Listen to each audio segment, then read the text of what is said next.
Благодарам. Почитувана македонска јавност, почитувани медиуми и колеги, за збор по однос на оваа точка се јавив од причина што сакам јавноста, охриѓани или поточно оние граѓани кои имаат недвижен имот, односно стан на територијата на општина Охрид,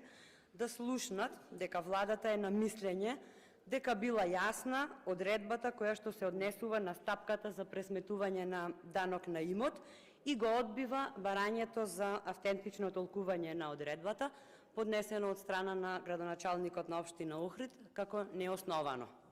Станува збор за она што предизвика реакција и нејаснотии кај голем број засегнати граѓани,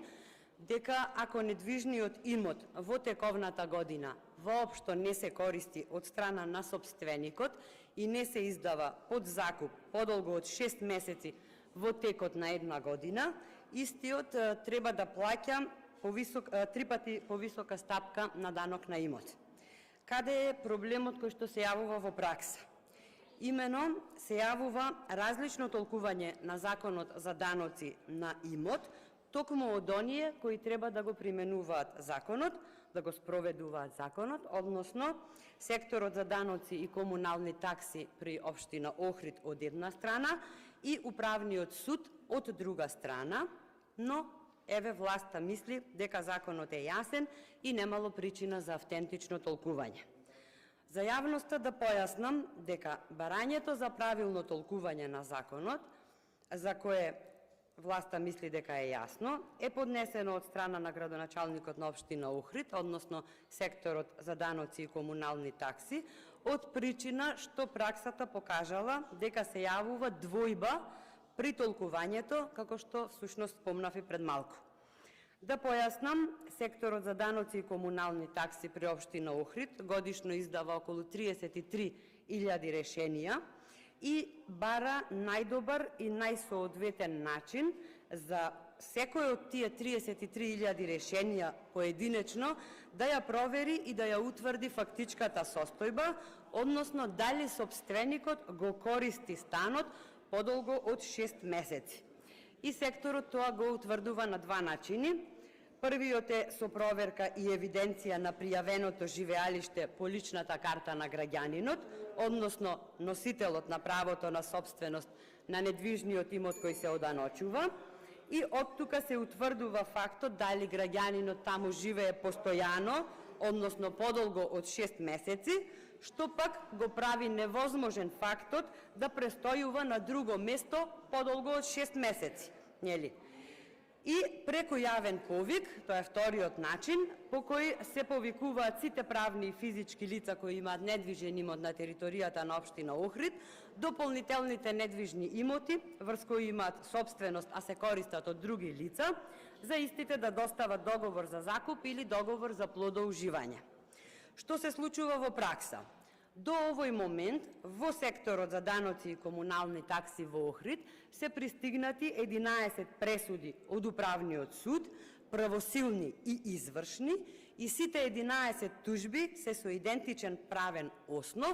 поништување на решение за утврдување данок на имот, пресметан по стапка зголемена за 3 пати, согласно одредбата од член 3, став 4 од Законот за изменување и дополнување на Законот за даноци на имот. И при тоа, замислете, судот дава идентично образложение дека органот, во случајов секторот за даноци и комунални такси, при утврдување на данокот не ја утврдил фактичката состојба, односно не го утврдил решителниот факт за тоа дали недвижниот имот се користел од собственикот. И затоа бараме да се разјасни што точно законодавецот подразбира под терминот користење. Тоа значи дека одредбата од членот 3, став 4 од Законот за изменување и дополнување на Законот за даноци на имот, за која бараме автентично толкување, а која гласи: ако и не се користи од собственикот или не се издава под закуп подолго од 6 месеци во текот на една година, не се чита, не се толкува и не се применува во целост вака како што гласи, туку се применува само делот кој утврдува дали станот се користи или не се користи од страна на сопственикот. Повторно ќе кажам, нејасно ни е што точно законодавецот подразбира под поимот користи. Значи, не велиме дека е лош законот, туку велиме дека е нејасен.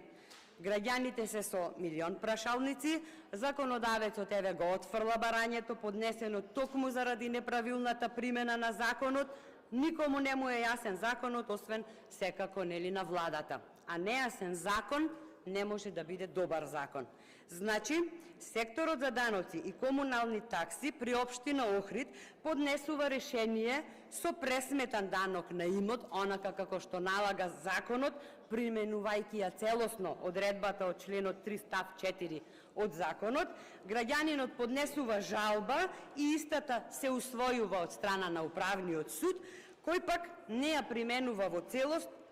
одредбата и оценува дека не е утврдено дали недвижниот имот се користел од сопственикот и данокот на имот се плаќа како што си се плаќал и без да се донесе законот. И се вртиме во круг. Некои граѓани ќе тужат, оние кои ќе тужат, бидејќи законот има нејаснотии, можеби ќе си платат по досегашна даночна стапка, а оние кои нема да тужат, ќе си плаќаат по стапка за 3 пати повисока. Искрено се надевам дека бев јасна во изложувањето на проблемот и очекувам поддршка на барањето за автентично толкување од страна на колегите од Охрид и од страна на останатите колеги, затоа што граѓаните заслужуваат јасни и недвосмислени закони и пред се закони кои се применливи во пракса и закони кои важат еднакво за сите, што за жал не е случај со законот за даноци на имот. Ви благодарам. Меѓу апсолвува листата, бидејќи е исцрпена